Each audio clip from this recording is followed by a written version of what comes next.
Well, that sucked. Another loss to Iowa State, 2 in a row, 3 out of 4, as the Cyclones get the victory. 16-13 Iowa over Iowa. Felt like one of those games that were going to go the Hawkeyes' way until it didn't. We break it down. It's a rapid reaction to another Cy-Hawk loss. Today, Locked on Hawkeye.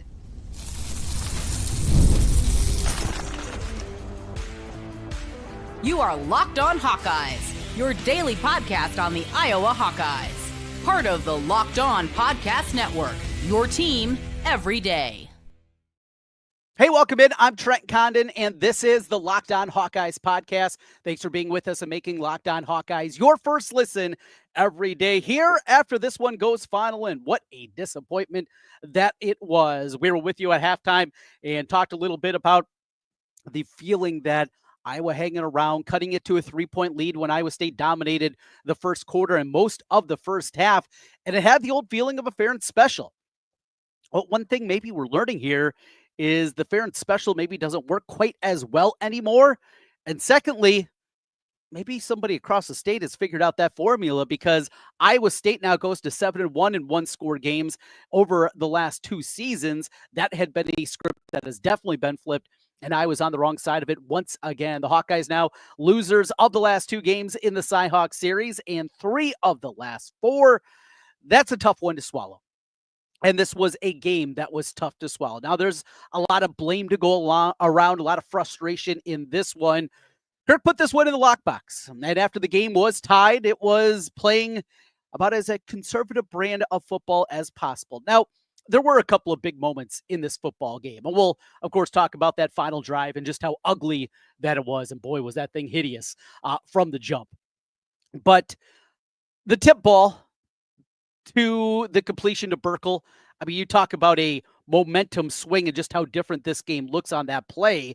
I think that's the one that you look at maybe more than anything that really swung the complexion of this football game and the way that it eventually played out. You turn that into an incompletion, and the ball that hangs up in the air like that, a lot of times that's an interception. Instead, it leads to a completion for Iowa State. That's the momentum turner. Iowa State was playing for a field goal as well, and they got an outstanding one. A kid from Eastern Iowa in Conradi who knocked it in again, second straight year, basically from the exact same spot he did a year ago, just on the right hash in Kinnick Stadium and here in the right hash at Jack Trice Stadium, and absolutely nutted that thing. No doubt about it as he pounded it through. Yet Iowa gets the football back. Got a timeout in their pocket, just inside of 2 minutes left. You got a quarterback that has started, 57 games in college football, and you have to have at least a modicum of hope going into that final drive and maybe get a field goal, put this thing in overtime, and you can go from there. Instead, it's vapor lock again. It is what we talked about last week. Mark Gronowski's inability to just throw the ball. We saw it a couple of times during the first half of the game and during the 2 long sustained drives, one at the end of the half and the one early in the second half. Those two felt like he got out of that, but it went right back again. And I don't know what this is. And I don't know if this is a mental block, if this is just the guy, he is, if it's coming off the shoulder surgery and that is leading to it. Whatever it is, it's not good enough. And for Mark Gronowski, we know it's frustrating for him. I mean, it's obviously, right? But for us to have to go through this once again is so infuriating. And that's, I know, where a lot of the angst and frustration, certainly for myself, all my text groups, all my buddies that are calling and texting throughout the game, and for all you watching and listening out there right now, it's the same thing. Mark Gronowski, if it is something mentally because of the shoulder or something else, okay, fine. But we've had to deal with this for 6 years now. I mean, we have gone and we have played this game now of crap quarterback play for 6 years. An inability to do anything of substance in the passing game. And that's what we're going through once again now. It was 77 yards, and yeah, it felt better. We're sitting here, and I know there's people, and I know there's some people that'll say, hey, he was a lot better. He was 83, that he finished with. 13 of 24, 83 yards. And it was better than it was last week. Mark Gronowski, good physical runner, tough-nosed kid, put his head in there and maybe took a tough one on that play where they had to burn a timeout late in the middle there of the fourth quarter before they gave the ball back. But that aside, it's not there. Is it the scheme? Probably. I mean, that has to be a part of it. Look, when Joel Klatt's calling you out that you don't have any routes going down the field, what's going on here? I know Sam Phillips is 5'7", but we know he has some wheels to him, right? Seth Anderson, these are guys that are running 4.9 40s. Look, if you walked across college football and you can see everybody, as I'm watching Delaware right now go down the field, everybody has an ability to try to stretch the field, except Iowa. And it's the same thing that we've talked about now for the last, 15 years. After Ken O'Keefe left, it felt like the conservative nature came in. And he started with Greg Davis as the offensive coordinator. It was an awful marriage. His horizontal passing attack with Iowa's own blocking scheme, it was awful. Absolutely awful. And Brian Ferentz comes in, and a guy that never should have had the job, but he did. And we saw how that cratered because he was in over his head. And now here we are today. And as the head man gets older and older, and Kirk Ferentz, and more conservative, you bring in Tim Lester. And the hope was that Tim Lester, a younger, innovative guy, going to bring in the Shanahan offense, and it's going to do something different than what we've seen. And it just looks like more of the same. Shame on me for believing anything would be different. That's on me. My bad. I will call myself out. I shouldn't have bought it. I shouldn't have. And last year it was the excuse. They don't have the quarterback play. Cade McNamara was terrible. Yada, yada, yada. And here we are this year. And we're seeing the same things again. Back-to-back games now without an ability to throw for 100 yards. But it's not just the inability to throw for yards. It's the mental issues that look to be out there. Let it rip. That was the talk. A couple times he let it rip. It's just not there. So here we go again. And we'll go back and rewatch this. And we will go through a bunch of different things. Let's take a deep breath. My frustration is this was there for the taking. Iowa State after the first quarter played terribly. And they played right into the hands of Iowa. And maybe that's also where the frustration is, because these are the kind of games that Iowa wins. This is how Iowa beats Iowa State in Jack Trice Stadium seemingly every single time. You get a couple of breaks, couple of things go your way, and then in the end you pull it out and they can't anymore. And they can't make those final plays. It just doesn't happen. Conrari gets it done with the field goal. Iowa holds Rocco Beck to 134 yards. And in fact, going into the game, the over-under total for Mark Gronowski at FanDuel was 136.5. Rocco Beck was under that total, which is in the 220, 230 range, something like that. Again, early in the game, you played the wrong running back. And it's time now to regulate Terrell Washington Jr. He's a third down back. Now, he's more of that versatile kind of guy, scat back type of player. There's a reason he was at wide receiver. They like his versatility, but he's not a full-time running back. So let's stop putting him out there until Kamari Moulton's ready. This needs to be Jazzy Patterson, needs to be Xavier Williams. And Williams had one nice run, but he wasn't great overall. And it's disappointing because I would have liked to see what Brevin Dahl could do out there. He sprained an ankle earlier in the week. As he saw in the injury report, he is out, and we'll see if he's going to be available next week and get an opportunity, because this running back room that we thought was deep, without Moulton out there, looked pretty pedestrian on the field against Iowa State. Dom Orange dominated at times early in the game and then again late. But as we saw so many different times in this game, I'm just left scratching my head about so much. I know people want to go after Kirk. And I had somebody coming at me, not on social media, anything like that, somebody I know, about it's time. I force him to retire. And those kind of hot takey things, I think of people that know me, people that watch the program daily, people that listen to the podcast, they know I try to stay away from the hot takes. I try to stay away from the whole industry that is hot takes. I have opinions. Maybe sometimes they're hot, but the hot take artist, it's just not me. I call it like I see it. I call it as it is. And if it sounds like a hot take from time to time, that might be the case. But when people come in, you got to force Kurt to retire. We're not at that spot. The guy was still one of the winningest programs in college football of the 2020s. This deep into his tenure. To start to put those kind of parameters in there just because of a bad performance or a disappointing year last year and not seeing the forest through the trees. We still have it very good. And that's difficult to say after another one of these devastating losses. We're not at that spot. Now, could we get there? It can happen very quickly. And I take you back to 1998 because coming on the heels of the disappointing 1997 season, remember, last year and the preseason expectations that went along with it. And coming into 1998, the expectation was Iowa was still going to be a bowl team. They weren't going to have certainly the roster to contend for a Big Ten title. But the thought at that time was I was still okay, maybe a little bit retooling here, and you tried to build yourself up again for the next year or two. Reminds you of a little bit of last year into this, because it happens very quickly. Now, there was other circumstances as well. Remember, for Hayden and for the youngsters out there, Hayden was also going through prostate cancer at that time, which changes the equation completely. But back to the topic at hand. I'm not going to sit here with a hot take and say, Kurt needs to retire. Step down today. That's not me. It's idiotic. Let's be smarter here. Let's be above the fray. I mean, I know there's other places that you can go if you want that kind of jackassery. I'm not going to do it here. I'm just not. What I am going to say, though, is this.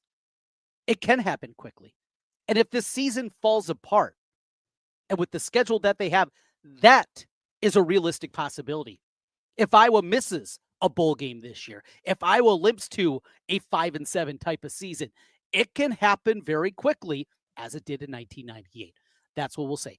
I'm not going to sit here right now after this kind of loss and call for it, but I understand. The wheels are in motion. The thought processes are out there. This is Locked On Hawkeyes. I'm your daily source for Iowa Hawkeyes. You can find me each day during the week talking Hawkeyes with you. We come out to you Monday through Friday, every single day, your daily source of Iowa football. Let's go into the comment section and get some of the thoughts that are out there right now. People going through. No aggressiveness from John. I agree with that one. Hold the ball too long from Tim Malley. I think he's talking about Gronowski there. Tim also continues, maybe let Brown start a game to see how he looks. I don't think we're there yet. But I hearkened it back to what I talked about last week. And every day, as you know about this, as I talked about at the end, beginning of the week. All right, we're talking about Gronowski, what was happening, what went wrong, the excuses are coming in. Okay. But I also reminded you, 2 different times we got to hear from Tim Lester before the season began. And both times he went out to talk about Hank Brown in glowing, absolutely glowing reviews. Tremendous, I believe, was the adjective that he used both times when he was talking about Hank Brown. And we did get the same things about Mark Gronowski. On the surface, doesn't matter. Got a young guy, you're developing him, talking up a young guy, not a big deal. However, we go back to last year and the rumblings that were out there during August camp that Tim Lester, the new offensive coordinator, did not want Cade McNamara to be the guy who was awful, as we know, in that open practice. He wanted Brendan Sullivan to be the guy, but it didn't happen. And then my wheels start turning. Could we be going through this again, where an offensive coordinator doesn't have the guy that he wants? I don't know. That's, again, jumping a couple of steps further ahead than we actually are. But that's just a thought that is out there. Fraud-ass coach can't win crap from Dom. Clown State. Nice job, losers. Dom, I share your sentiment in a couple of different ways. Iowa, a sinking ship this season with the Jackrabbit as a QB. I said months ago, Mike, you absolutely nailed that one. Iowa is a failure. Fraud Ferentz. I think it's a Kirk Ferentz. Yeah, okay. Let's see. What else? Mike O'Moran. I will say this. I wonder how different the game would have been if Ouija didn't slip on that interception. I agree with you on that one. Now, they were looking for that route. I don't think they would have jumped in front and picked it off, but there were 2 defenders there. If he doesn't slip, speaking of bad games, boy, Cade Weechin really struggled. This was a disappointing effort overall. Let's see. Continuing on here. as we look through, no recruits want to play quarterback at Iowa, and we'll keep paying injured transfers too much to come and let Turk destroy them. That's from the Scrappy Drew. That's a good take. I like that one. From Ray, he won't pull the trigger. The line gave him a lot of time to put it in there. He had a man across the middle wide open. Yeah, a couple of different times. I definitely saw the same thing right now. Late offensive line play wasn't great, but overall, yeah, there were opportunities there. They mixed in a little bit of the slow mesh, which was something. Didn't run it very well, but it was something. Oh, boy.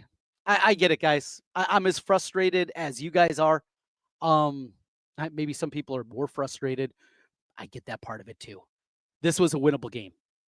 And now I remember also last year talking about how quickly things can change, how quickly it felt like the season just fell apart last season. After they dropped that second game, I know what was looming in front of them still.